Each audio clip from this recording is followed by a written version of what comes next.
আসসালামু আলাইকুম ভিউয়ার, সবাই কেমন আছেন? আশা করি সবাই ভালো আছেন। এই যে আপনাদের আগের একটা ভিডিওতে দেখাইছিলাম শসা চাষ, হাইব্রিড শসা চাষে কৃষক লাভবান হওয়ার আশা। এই যে দেখেন, আজকের ভিডিওতে দেখাবো ছোট ছোট শসা কীভাবে বড় হচ্ছে, কত পরিমাণ শসা ধরছে। আজকের এই ভিডিওতে আপনাদের সেগুলো দেখাবো।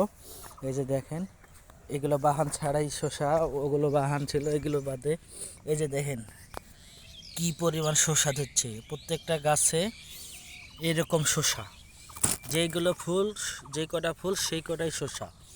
আর এই যে দেখেন আস্তে আস্তে শসাগুলো বড় হচ্ছে। এই যে গাছে কীভাবে ধরে ধরে আছে, এই যে দেখেন এতটুকু গাছে কি পরিমাণ শসা ধরছে। যেই কটাই ফুল সেই কটাই শসা। হাইব্রিড জাতের শসা চাষ করে কৃষক অনেকটাই লাভবানের আশা করছে। এই যে কৃষক দাঁড়া আছে ফসলের জমির পাশে, দেখছে লাঠিকে সাথে করে। ফসল দেখে, ভালো মানের ফসল দেখে কৃষকের মন ভরে যায়। সেই জন্য যতক্ষণ সময় পায় সে জমিতেই থাকে। আর এই ছোট ছোট শসা খাওয়ার জন্য চোরও খুব ঘুরঘুর করে, সেগুলো প্রহার দেওয়ার জন্য কৃষক প্রায় জমিতেই থাকছে।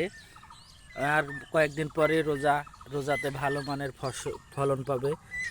আর রোজার সময় অনেক দামও হয়, সেই জন্য অনেক লাভেরও আশা করছে কৃষক। এই যে কিছু বাহান করেছে আর কিছু এমনি লাগিয়েছে, দেখবে যে কোন দিকে কীরকম হচ্ছে। তো প্রত্যেকটা গাছে এত পরিমাণ শসা ধরছে যে মানে দু একদিন পর পরই শসা তোলা হবে, কোনোটাই ছোট কোনোটাই বড়।